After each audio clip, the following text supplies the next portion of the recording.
سلمان بخاری کی کتاب سیارگی سے ان کی کہانی۔ ایک خواب۔ جنگ شروع ہوئے لگ بھگ 20 دن ہوئے تھے۔ دونوں طرف سے گولہ باری کا سلسلہ جاری تھا۔ ہر روز 10 سے 15 لوگ جان کی بازی ہار رہے تھے۔ میجر سمیع اپنی بٹالین کے ساتھ اپنے مورچوں کے دفاع پر مامور تھے، جبکہ سرحد کی دوسری جانب میجر وکرم اپنی بٹالین کے ساتھ کمر بستہ تھے۔ دونوں میجرز کو اوپر سے آرڈرز آ رہے تھے کہ کسی بھی حال میں دشمن کو اپنے مورچوں پر قبضہ نہیں کرنے دینا۔ دونوں میجرز بادل ناخواستہ ہر روز لاشیں اٹھا رہے تھے۔ میجر وکرم ہر روز اپنے سپاہیوں کی لاشیں دیکھ کر اندر سے تقریباً ٹوٹ چکے تھے۔ یہی حالت میجر سمیع کی بھی تھی۔ ان کے کئی قریبی ساتھی بھی دشمن کی گولہ باری کا نشانہ بن کر مارے جا چکے تھے۔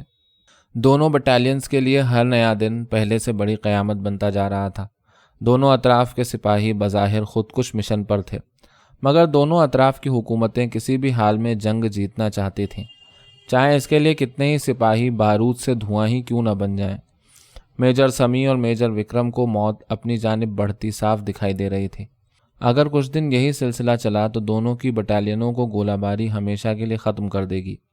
میجر وکرم اور میجر سمیع کے دماغوں میں ایک ہی طرح کے خیالات ہلچل مچا رہے تھے، مگر دونوں کو اوپر سے یہی آرڈرز تھے کہ گولہ باری میں وقفے کو اور کم کیا جائے اور دشمن کو نیست و نابود کرنے میں کوئی کسر نہ چھوڑی جائے۔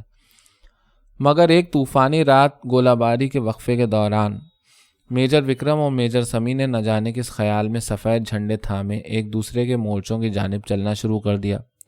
بٹالین نیم خوابی کی حالت میں تھی اور کسی کی نظر اپنے میجرز پر نہ پڑی۔ میجر سمیع پرخطر راستے سے ہوتے ہوئے پیدل آگے بڑھ رہے تھے۔ دوسری طرف میجر وکرم بھی سفید جھنڈا اٹھائے ٹیڑھے میڑھے رستے سے ہوتے ہوئے آگے آ رہے تھے۔ بارش اور طوفان کی وجہ سے چند فرلانگ کا فاصلہ انتہائی مشکل سے طے کرنے کے بعد جب میجر وکرم ایک ڈھلان کے قریب پہنچے تو دوسری طرف اچانک میجر سمیع سفید جھنڈا ہاتھ میں پکڑے ڈھلان سے نیچے اترتے اپنی جانب چلتے نظر آئے۔ میجر وکرم نے مسافے کے لیے ہاتھ آگے بڑھایا۔ میجر سمیع نے جھنڈے کو دوسرے ہاتھ میں پکڑتے ہوئے اپنے دونوں ہاتھوں سے میجر وکرم سے مصافحہ کیا۔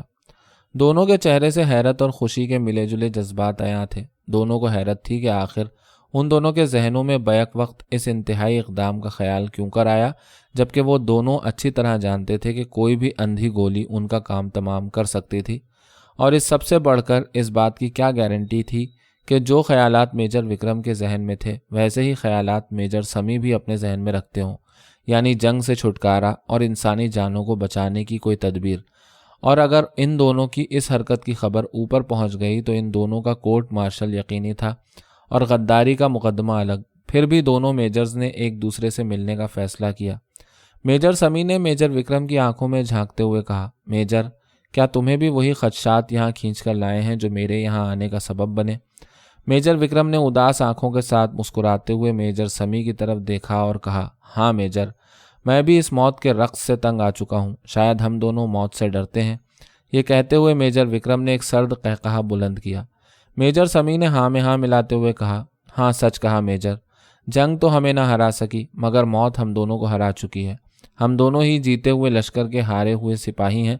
کیوں نہ اس کڑوی ہار کو دائمی جیت میں بدلنے کی کوئی ایسی تدبیر ہم دونوں نکالیں جس سے ہمارے ہاتھوں پہ لگے خون کے دھبے کچھ کم ہو سکیں۔ میجر وکرم نے تھکی ہوئی آواز سے کہا، میجر، مجھے خوشی ہوئی کہ ہم دونوں کے خیالات ملتے جلتے ہیں۔ میرے دماغ میں ایک تدبیر ہے، مگر مجھے نہیں معلوم تمہاری بٹالین کے سپاہی تم پر کتنا بھروسہ کرتے ہیں اور وہ اس پلان کو کامیاب بنا سکیں گے یا نہیں۔ ہاں، مجھے اپنی بٹالین کے کچھ سرکردہ لوگوں پر بھروسہ ہے، میجر سمیع نے بات کاٹتے ہوئے کہا۔ بھروسہ تو مجھے بھی ہے اور میری بٹالین بھی لاشیں اٹھا اٹھا کر تھک چکی ہے، مگر پہلے تم پلان بتاؤ میجر۔ میجر وکرم نے کہا، پلان یہ ہے کہ ہم دونوں اپنے مورچوں اور پوزیشنز کے نقشے اور فریکوینسی کوڈ ایک دوسرے کو دے دیتے ہیں اور ہم اپنی توپوں کا رخ تبدیل کر کے اس طرف کر دیتے ہیں جہاں کوئی مورچے اور پوزیشنز نہ ہوں۔ دوبدو لڑائی کی انتہائی صورت میں دونوں نقلی لڑائی کی اداکاری کریں گے اور دونوں ہر مارکے کی غلط رپورٹ دیں گے جس میں نقصان بڑھا چڑھا کر بیان کیا جائے گا اور اموات کی تعداد من گھڑت بتا دی جائے گی۔ جن سپاہیوں کو مارا گیا بتایا جائے گا انہیں کچھ دن کے لیے روپوش کر دیا جائے گا۔ ایک دوسرے کی بٹالین میں بھجوایا جا سکتا ہے مگر اس میں خطرات ہو سکتے ہیں۔ افسر بھی محاذ جنگ کا دورہ کرتے ہیں۔ میجر سمیع نے کہا، اچھا آئیڈیا ہے میجر، مگر ہم لاشیں کیسے شو کریں گے مارے گئے سپاہیوں کی؟ ہم یہ کر سکتے ہیں کہ وہ لاشیں جو میدان جنگ میں دفنا دی گئیں وہ ہم نئے ناموں سے بتا دیں گے۔ یس میجر، یہی واحد حل ہے، میجر وکرم نے افسردگی کے ساتھ کہا۔ دونوں میجر نوجوان بچوں کی طرح اپنے پلان ڈسکس کرتے رہے۔ دونوں کو یہی امید تھی کہ ان کا پلان کامیاب ہو سکتا ہے، گو کہ اس میں کئی سقم تھے۔ بس ایک شکایت دونوں میجرز کو میدان جنگ سے تختہ دار تک لے جا سکتی تھی، مگر دونوں یہ جانتے تھے موت دونوں صورتوں میں ان کے سروں پر منڈلا رہی ہے، مگر باقی انسانوں کو بچانے میں جو ذہنی سکون ملنا تھا اس کے سامنے کورٹ مارشل کی کیا حیثیت تھی۔ دونوں میجرز نے اپنی اپنی پوزیشن کے نقشے ایک دوسرے کو تھمائے اور پھر ملیں گے کہہ کر مصافحہ کرتے ہوئے اپنے اپنے مورچوں کی جانب روانہ ہو گئے۔ صبح ہونے کے قریب تھی اور گولہ باری شروع ہونے میں کچھ ہی دیر تھی۔ میجر سمیع نے جلدی جلدی تیز قدم اٹھانے شروع کیے۔ میجر وکرم بھی بھاگ کر اپنے مورچوں کی جانب بڑھ رہے تھے، مگر دونوں میجرز کی چال ڈھال میں خوشی جھلک رہی تھی۔ ایک امید ان کے چہروں سے صاف عیاں تھی۔ دونوں بے حد خوش تھے کہ آج کے بعد ان دونوں کی بٹالین میں کوئی گولی کسی انسان کے جسم میں نہ گھسے گی اور نہ ہی کوئی جان سے جائے گا۔ میجر وکرم اور میجر سمیع دونوں اپنے مورچوں پر واپس پہنچ چکے تھے۔ دونوں نے آتے ہی اپنی گولہ باری کی حکمت عملی کو بدلنے کا آرڈر دے دیا۔ کیپٹن سمت، جو میجر سمیع کے بہت قریب سمجھے جانے والے آفیسرز میں سے ایک تھے، انہوں نے میجر سمیع کا جوش و خروش دیکھ کر حیرت کا اظہار کیا اور پوچھا کہ سر، اگر آپ برا نہ مانے تو کیا میں پوچھ سکتا ہوں کہ یکدم حکمت عملی کی تبدیلی کی کوئی خاص وجہ ہے؟ میجر سمیع نے مسکراتے ہوئے کیپٹن سمت کو دیکھا اور کہا، کیپٹن میرے ساتھ آؤ، میں تمہیں تفصیل سے بتاتا ہوں۔ باہر آتے ہی میجر سمیع نے کیپٹن سے پوچھا، کیپٹن سمت، تم مجھ پر کتنا بھروسہ کرتے ہو؟ کیپٹن سمت نے فوراً جواب دیا، سر میں آپ کو اپنا رول ماڈل سمجھتا ہوں اور آپ کے لیے میرے دل میں بہت عزت ہے۔ میجر سمیع نے کہا، کیپٹن میں جانتا ہوں کہ تم میرے مخلص ساتھیوں میں سے ایک ہو، اسی لیے میں تم سے آج جنگ کی موجودہ صورتحال میں جو میری سوچ ہے وہ ڈسکس کرنا چاہتا ہوں۔ پہلے میرے کچھ اور سوالوں کا جواب دو۔ کیپٹن، میں، تم اور باقی سب سپاہی فوج میں کیوں ہیں؟ کیپٹن سمت نے جواب دیا، سر ہم سب اپنی سرزمین اور ملک کی سرحدوں کی حفاظت کے لیے۔ میجر سمت نے بات مکمل ہونے سے پہلے کیپٹن سے پوچھا، کیپٹن سمت، ملک، مذہب، سرحد، سرزمین، مٹی، حفاظت، یہ الفاظ جب تم ادا کرتے ہو تو تمہارے ذہن میں کیا نقشہ بنتا ہے؟ میں سمجھ سکتا ہوں، ظاہر ہے ہم سب انہی الفاظ کے تقدس کو دل میں بٹھائے ہوئے جوان ہوتے ہیں اور یہی الفاظ تمام عمر ہمارے ذہنوں پر حکمرانی کرتے ہیں، اور جب ہم دوسرے ملک، دوسرے مذہب کے اپنے ہی جیسے انسانوں پر خود کو حق پر سمجھتے ہوئے گولیاں اور بارود برساتے ہیں تو دراصل ہم انہی الفاظ کے تقدس کی خاطر اپنی انا کی تسکین کرتے ہیں۔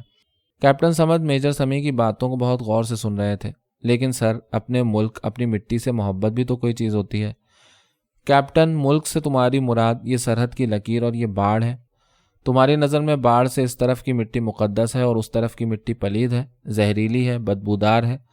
باڑ سے اس طرف کے باسی انسان نہیں، ان کے جسموں میں خون نہیں دوڑتا۔ یہ سرحد، یہ باڑ، یہ سب ہماری کھینچی ہوئی ہیں کیپٹن سمت۔ آسان بات یہ ہے کہ دونوں طرف انسان بستے ہیں، گوشت پوست کے، سرخ خون رگوں میں دوڑتے انسان۔ ہم سب سے پہلے انسان ہیں، اس کے بعد مسلمان ہیں، اس کے بعد سب کچھ۔ اگر کوئی جنگ انسانوں کا قتل کرتی ہے تو صرف ملک، مذہب، مٹی، سرحد کے نام پر تو جان لو وہ جنگ دو ملک نہیں، کچھ انسان لڑ رہے ہیں اپنی انا کی تسکین کے لیے۔ کیپٹن سمت کی آنکھوں میں آنسو آ گئے۔ میجر سمیع نے کیپٹن سمت کو گلے لگایا اور کہا، کیپٹن، میں نہیں چاہتا کہ دونوں طرف کے انسان ان کھوکھلے الفاظ کے جھوٹے تقدس کے لیے اپنی قیمتی زندگی کا خاتمہ کریں، اور میری خوش نصیبی یہ ہے کہ سرحد کے اس پار میجر وکرم جیسے اچھے انسان بھی مجھ سے بہتر سوچ رکھتے ہیں۔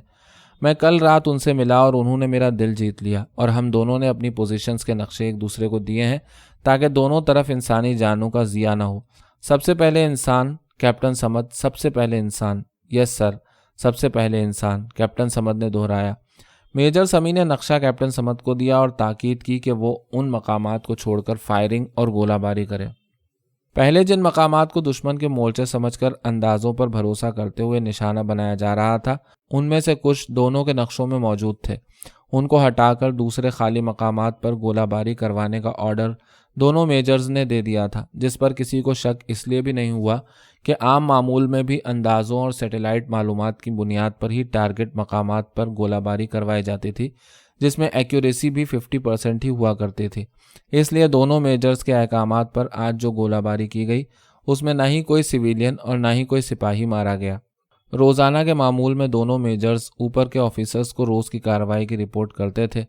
دونوں میجرز نے 10-10 سپاہیوں کی موت کی خبر اوپر پہنچا دی، جس پر دونوں طرف کے جرنیل مطمئن ہو گئے۔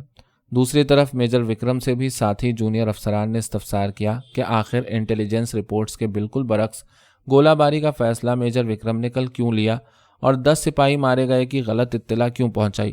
میجر وکرم کو چاروں طرف سے سوالات کا سامنا تھا اور وہ صرف اپنے عہدے کی بنا پر کسی کو جواب دینا تھے، تاوقتے کے کوئی ساتھی جونیئر افسران کی حکمت عملی کو شک کی نگاہ سے دیکھتے ہوئے اوپر کے افسران تک ان کی شکایت نہ کر دے۔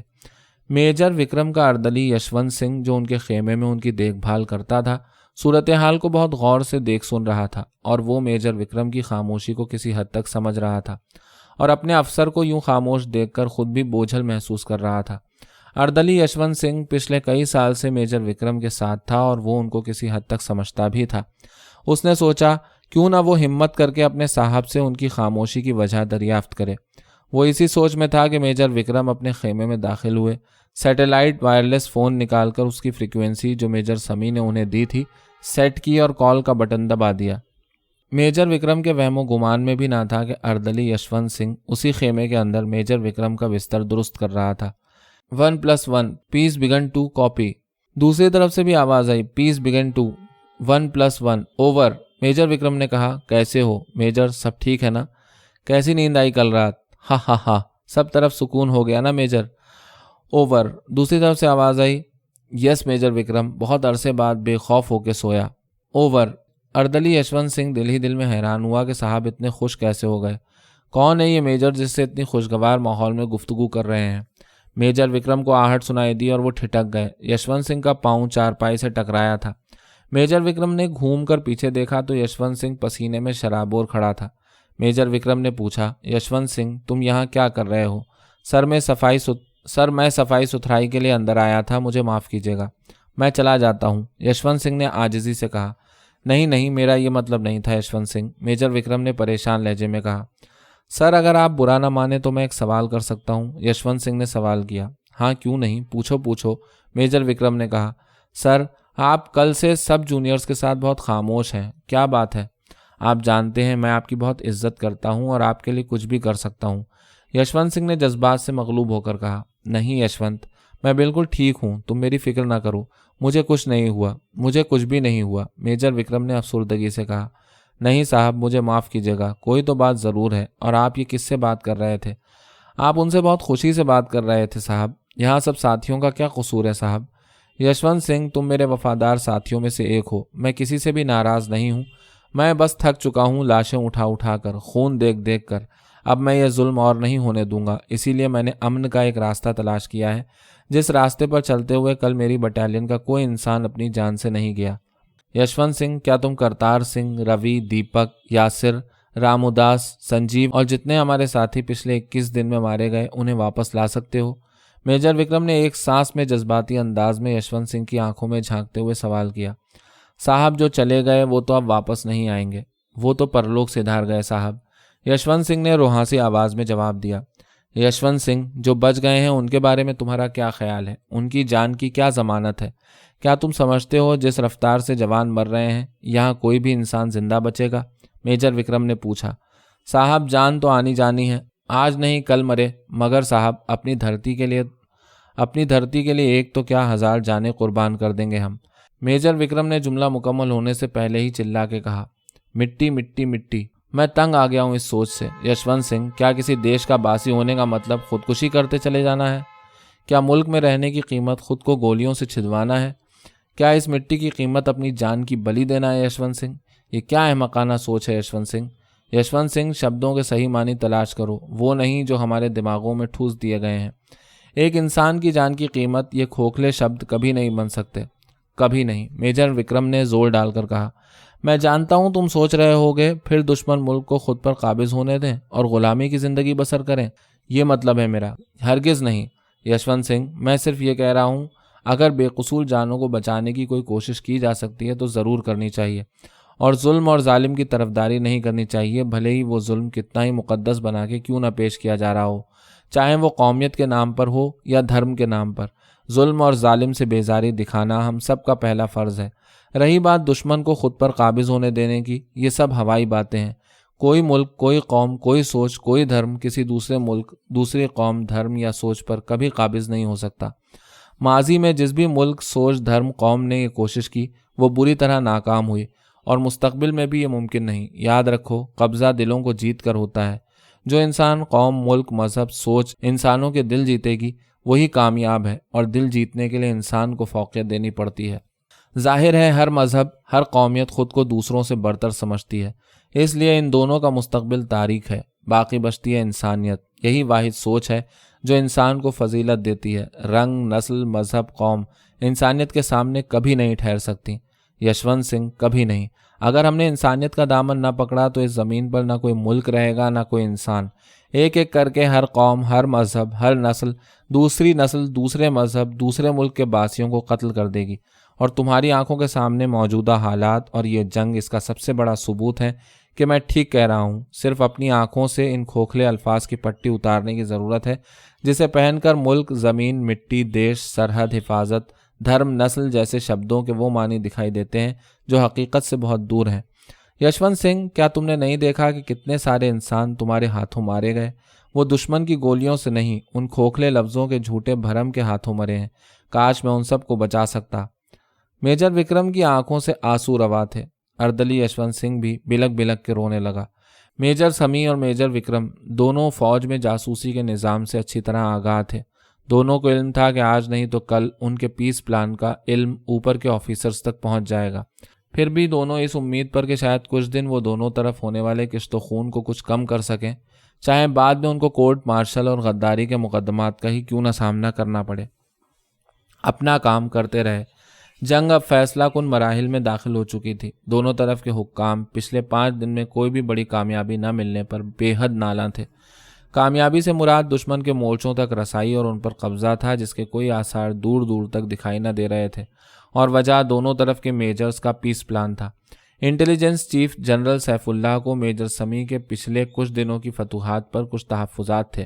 انہوں نے فیصلہ کیا کہ وہ خود محاذ پر جا کر دیکھیں کہ آخر پچھلے 5 دن میں دشمن اور ان کے جو 35 سپاہی مارے گئے ہیں ان کی ایک بھی لاش نہ ملنے کی کیا وجہ ہے۔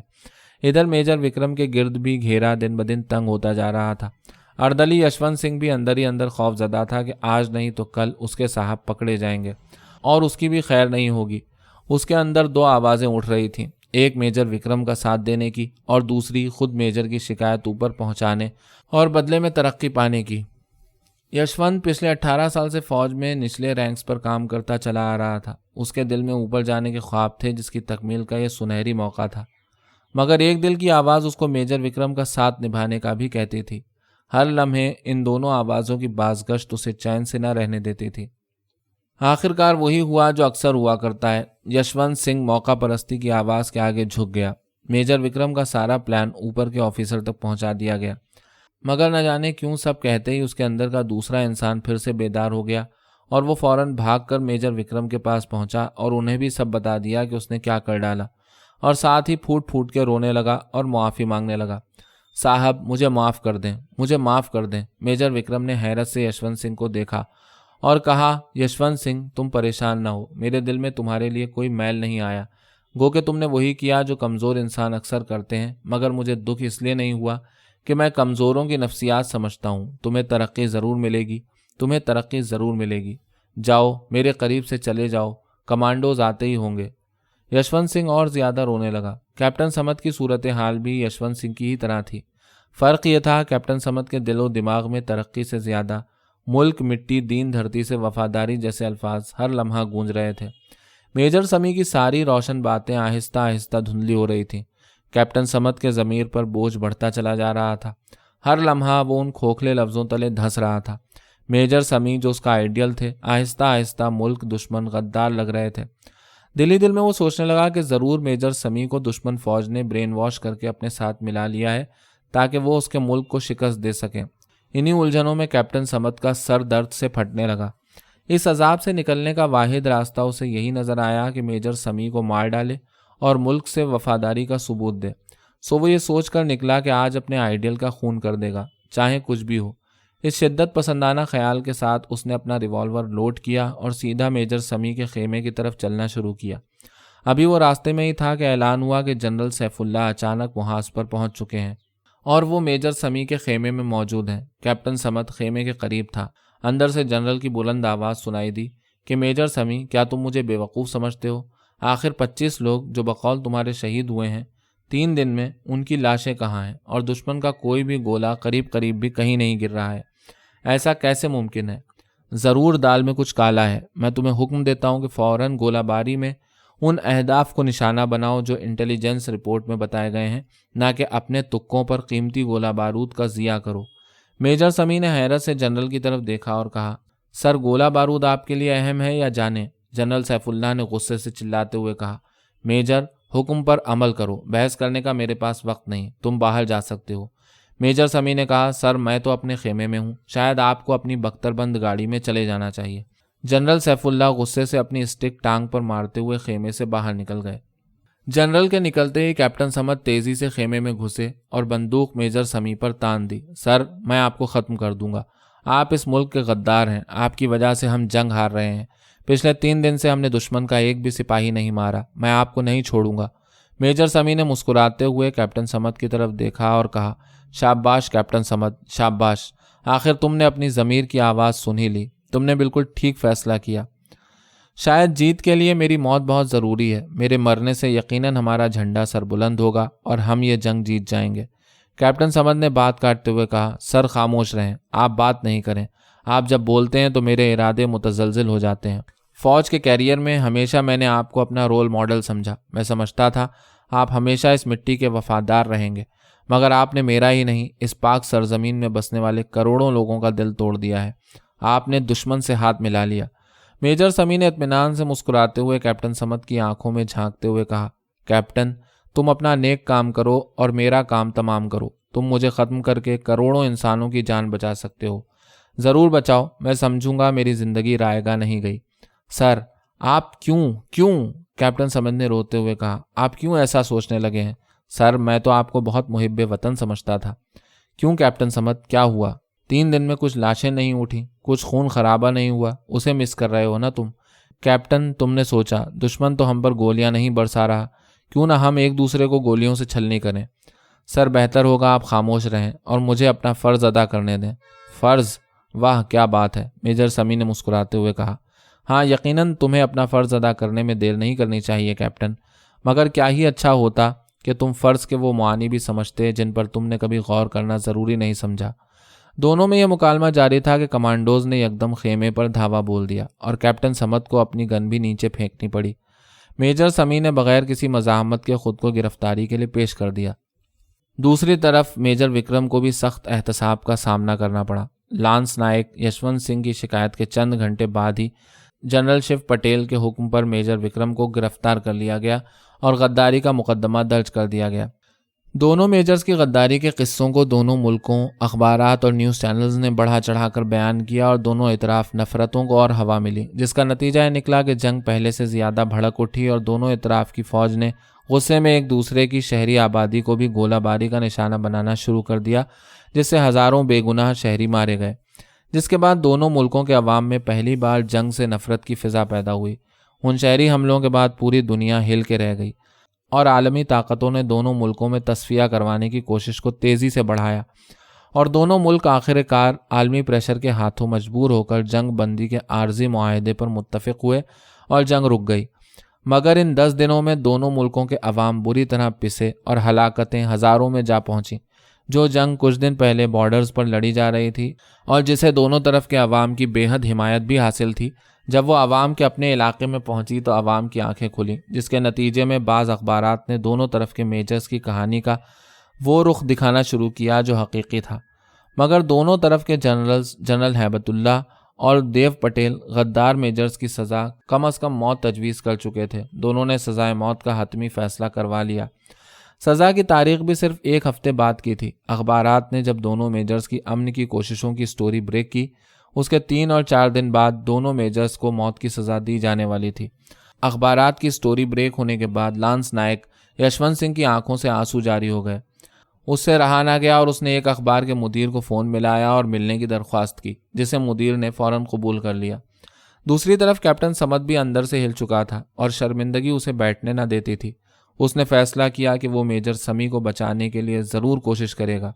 اس نے سوشل میڈیا کا سہارا لیا اور میجر سمیع کے خیالات اور تمام حقائق پوسٹ کی صورت میں شیئر کرنا شروع کیے، جسے 24 گھنٹوں میں ہی دنیا بھر میں بے حد پذیرائی ملی اور دنیا بھر کے ممالک میں دونوں میجرز کو امن کے سفیر کے طور پر دیکھا جانے لگا۔